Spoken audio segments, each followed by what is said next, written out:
Hey guys, welcome to the Commander Lounge. Yeah, still alive, still going. And I got for you guys another deck tech. As you guys can tell, I really like mono red decks. I know in EDH, mono red's considered like the weakest color because it have good draw and everything. And red was always geared towards, like burn spells, like little 3 damage lightning bolt spells and aggro decks and stuff. That's not really good in a multiplayer, 40 life kind of setting. But I'm here to prove you guys wrong that that's not true. And Feldon is very good at proving that wrong because, in fact, Feldon is not a red card. He is a black card, even though he looks very red. I'm going to get into the stats a second. Let's see, the story with him, I don't know the lore completely, but I know it's something about him losing his wife. His wife passes away, and, Santa Claus, he can't deal with that, so he tries to construct his wife, because he's a human artificer. And, I don't know, I think it goes wrong, but I don't know. But, Flavor Text says, she will come back to me. It's pretty sweet. This is, like, one of my favorite cards. I don't know exactly what my favorite card is. It's tough. But this is definitely one of them because it's basically a red reanimation spell. Kind of. So we'll get into the stats. Feldon of the Third Path, he's 2 red, 1 colorless for a 2/3 legendary human artificer. And you can play red and 2 colorless, tap them to put a token onto the battlefield that's a copy of target creature card in your graveyard. Except it's an artifact in addition to its other types. And it gains haste. Sacrifice it at the beginning of the next end step. This card is insane. Like, I put this in all my... Like, I built a ton of versions of Jund Reanimation, and I always... This is, like, the first card I put into it, because the card's insane. Like, first of all, it doesn't move the card from the graveyard. It just... It puts a token that's a copy of it, so you do it over and over again. Second, it's hasty, so it can attack right away. Nuts. Last, it doesn't, like, exile or anything. It sacrifices itself. Meaning that you can get triggers off of that if you know what you're doing, which I do. So we're going to get into this. Alright, so yeah. Mono Red Feldon, quote-unquote reanimation deck, I guess. Let's go get into the lands. Got Temple of False God, Rampies, Strip Mine, Problem Lands, let's get rid of them. Tectonic Edge, same thing. Rogue's Passage, we're going to be bringing back a lot of big things. Let's make them unblockable. Let's go. Homeward Path. We got a lot of big things. Don't take them, bro. High Market. We got a lot of big things. Don't take them, bro, again. Gyre Reach Sanitarium. This card is sweet because it's one of our engines to dump into the graveyard. We need that. So it's like card advantage, rummaging style. Pretty sweet. Well, looting style because you draw first. We got some rummaging cards in a second. Sequestered Stash. This is a newer card from...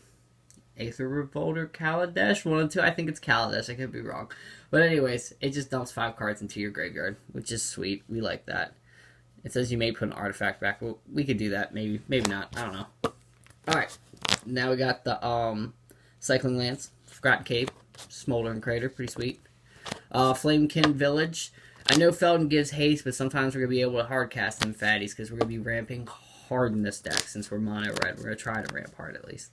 So this is a way to give them fatties haste if we got the extra manners. Next is Great Furnace. We can do some shenanigans. There's a card we can do some shenanigans with artifacts, so why not have Great Furnace in here? And then I believe it's 26 mountains that we run. Alright, so those are the lands. Alright, now as usual, on to the ramp package. And once again, as usual, we start with the Soul Ring. Need Soul Ring if we're going to ramp hard. Soul Ring definitely helps. So yeah, great card. Vandal Vault, insane card. Great card. Ramping hard. Wayfarer's Bauble. Bauble. This is your artifact, what is it called? Rampant Growth. So it's pretty sweet.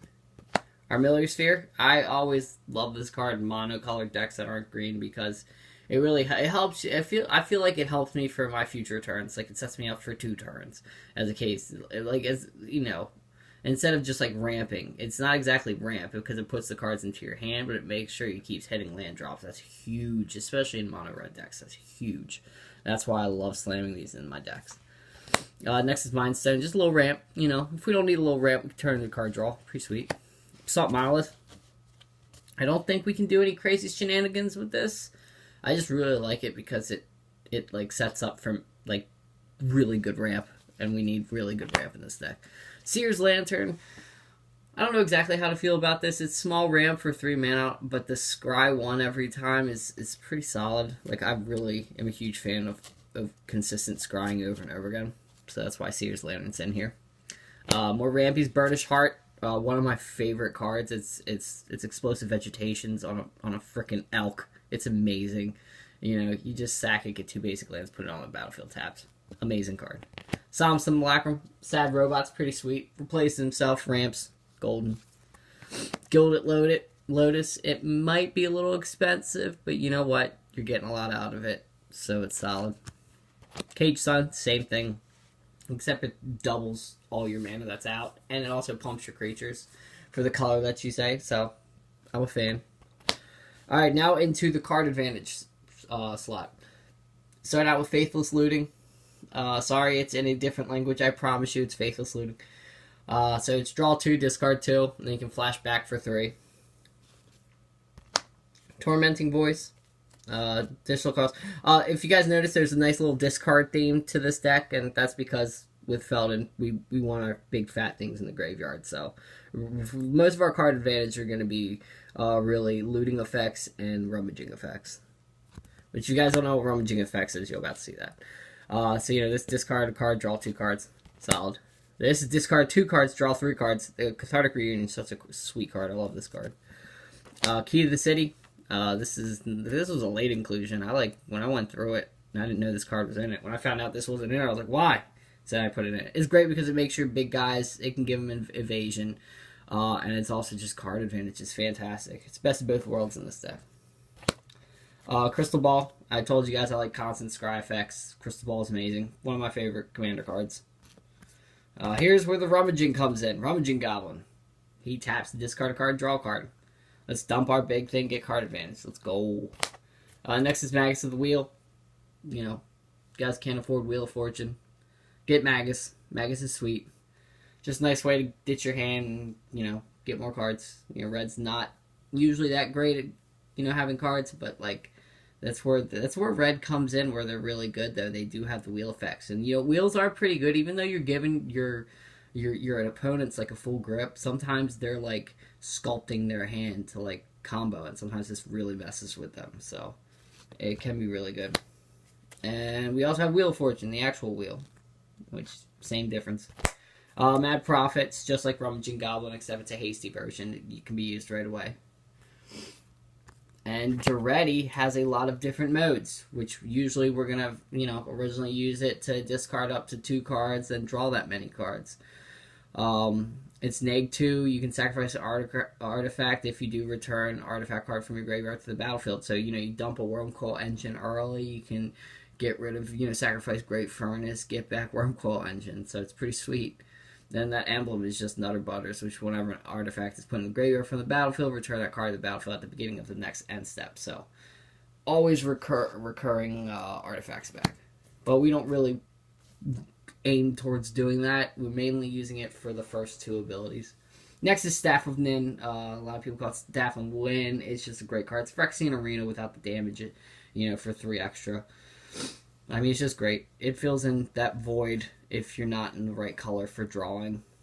It's just a great card. Just being able to draw an extra card, upkeep, and just ping things whenever you want. Next, Tormod Crypt. See, I don't want to get rid of all the graveyards. I just want to get rid of one person's graveyards because I like my graveyard the way it is, and I want to keep it that way. So that's why we run Tormod Crypt. Next is Vandal Blast. When you want to just say screw everybody's artifacts except for mine. It's pretty nice. Soul's Fire is great when you're playing a deck with creatures with huge power because it's a 3 mana removal spell most of the time, or it's a 3 mana kill target player. And that's why we like Soul's Fire. Chaos Warp is pretty much the red way of dealing with enchantments. You know, you can also use this on like your little guys to try to get one of your big fatties out. You know, it's just, you know, this card comes with options, and that makes it insane. Like, especially as a red card, being able to answer enchantments and also like make your deck explode. Like, it's just, it's a crazy card. It's really good. Alright, now for the mass removal section. We got Oblivion Stone. Just when things getting too crazy for me, just say no to it all. Same thing in the Veneral's Disc. Except we can't say no to Planeswalkers because we didn't have that then. Now we do. Next, Perilous Vault. We can exile all the problems. Oh, great card. And then Chandra's Ignition is just an insane card. When I first saw this printed, I was like freaking out about it because it's so good. It was like at that time, like Red didn't really like. We had to hope for Blasphemous Act to kill everything. Like now, it's like Chandra's Ignition is just so much better. It's so good. I mean, it keeps that one creature alive. Like could nuke all your creatures, all your other creatures, but it keeps at least one of your guys going. But it's mostly going to be a board wipe. That leaves your biggest thing out there. Blasphemous Act, most of the times kills everything for one, but sometimes not. But it's still a sweet card. Alright, we have to protect Feldon, because Feldon is absolutely broken. His ability's broken, and, you know, you want to be able to play him and use his ability right away. But that's how this deck is built. It's not always going to be that way. But if you could find that setup to put boots on it as soon as possible, go for that setup. It seems good. Same thing with Whisper Silk Cloak. Whisper Silk Cloak will start out protecting Feldon. Then when you start like later game, when you have more mana, you can start using Feldon's ability to bring back something, and then you can equip the cloak to the thing that you reanimate and give it unblockability. So it's a nice little mana sink there. Illusionist Bracers for when you want to get more things out of the graveyard. Like, you want to copy it and get two tokens out of the graveyard. So, yeah. Anger. Always got to have an anger if you're dealing with the graveyard. When he's in the graveyard, he likes to say that everything has haste that you own. So, that's why anger is so good. Warstorm Surge. We're playing with big things, so we would like them to do stuff when they enter the battlefield. Because Feldon can let that happen over and over and over again, we might as well have damage that can be targeted over and over and over again to either target creature or player. Next is Malignus. He's just a big dummy. I mean, he's not always a big dummy, but for the most part, he's going to be a big dummy. So, yeah, he's pretty sweet. Hoarding Dragon. This is like one of the ones that, like, because this section is kind of like the cards we can cast. We don't exactly have to, use Feldon's ability for. We can just hard cast. But actually, this isn't a bad target to keep going over and over again using Feldon's ability, because it's on an ETB effect. You can search your library for, like, any artifact cards, so you can start getting more ramp if you need to get to the higher stages of, like, your Eldrazi's and stuff. Or you can, like, get, like, the Perilous, get like the Perilous Vault or whatever, or get like anything to like destroy everything, or just the answers that you need, or card advantage, or ramp card advantage removal. He can get you anything pretty much. Zealous Conscript's just an amazing card. Just being able to gain control of target permanent, any permanent, take planeswalkers and neg them, or ultimate them when they can't. Like it's a pretty sweet card. Love Zealous Conscript. Not a bad one to keep bringing back. Also, because it's the ETB effect, so you can keep on taking control of somebody's permanent. Conduit of Ruin. He likes to let you search for your Eldrazi and make them cheaper, which is sweet. Duplicant. He's another good one to keep on bringing back. It's an exile effect, which Red is usually not that great at.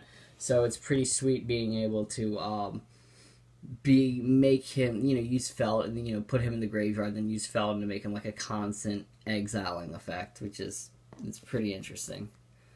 Wormclaw Engine, because the token, Feldon's token that he copies gets sacrificed, you will get the trigger, so you may not keep the Wormclaw Engine forever when you pop Feldon's ability to get a token of Wormclaw Engine, but you will get his little buddies all the time, so you keep on getting Death Touchers and Lifelink over and over again. Wormclaw Engine is another one of my favorite cards, by the way. I mean, if I had to be like, this is my favorite card ever, I mean, it'd be tough, but Wormclaw Engine would probably be at the top of the list, just because it's just such a solid card for 6 mana artifact. It's insane. You get too much out of that card. Next is Inferno Titan. He's a pretty good one to bring back over and over again. Mahara Khatim is not bad also, but if you can keep on dealing 3 damage and splitting it up all over the place, that's pretty sweet. Crater Hellion. He likes to say screw you to tokens, so he's pretty sweet. And little guys, just little duders. He likes to wrath things. Runehorn Hellkite, he's just good to get in the graveyard early, then you can just use it for a wheel effect. Exile it for a wheel effect. Not really reanimation thing. Stalking Vengeance is one of the ones in the reanimation sections that we'd rather hard cast. Because we'd like to keep him out on the battlefield the whole time, because then when Feldon's actual sacrifice ability, after he copies the token of something huge and fat, and then the sacrifice ability, you have to sacrifice at end step, it will trigger the Stalking Vengeance, dealing like a whole bunch of damage, and you can do it over and over and over again, which is really good. Next is Dragon Mage. He just likes to keep on letting you do Wheel of Fortune things, so why not? Balefire Dragon. He likes to wrath one opponent's side that he attacks, which is pretty sweet. Well, kind of wraths. It only deals 6 damage. If you can pump him up, even better. But still, 6 damage to everything's usually pretty good. Mirror Battlesphere. This is another good target to keep on bringing back over and over again, to keep just spamming a bunch of tokens for Mirror Battlesphere. And because he'll keep on being hasty, you'll keep the tokens around, but he'll increasingly keep on fireballing people to the face and getting, dealing more damage, which is pretty sweet. Next, into the spaghetti monster thingamajiggies. Bane of Balagad, 7/7/5, pseudo annihilate 2. It's an exile 2 effect. Ulamog's Crusher Annihilator 2 has to attack each turn. Salad. Breaker of Armies. He likes to be like, yo, I want a bunch of spaghetti monsters, because everybody's going to block this spaghetti monster and let the other ones through. Void Winnower. I know you guys heard before, but you can't even. You guys know how frustrating this freaking card is. This card pisses me off. So, if it pisses you off, you play with it and piss somebody else off. It's like cancer, this card, but we have to spread it. Alright, Artisan of Kozilek. We're not going to be casting it all the time, but when we do, we will be reanimating, which is pretty sweet. But it's an Annihilator, too, for a 10/9. Kozilek, the Great Distortion. Usually we're not going to be doing too many shenanigans with discard a card, counter spells. We're not going to be really worrying about that in this deck. But he's a Menace 12/12, which is solid. And if you cast it, you're going to be drawing some cards.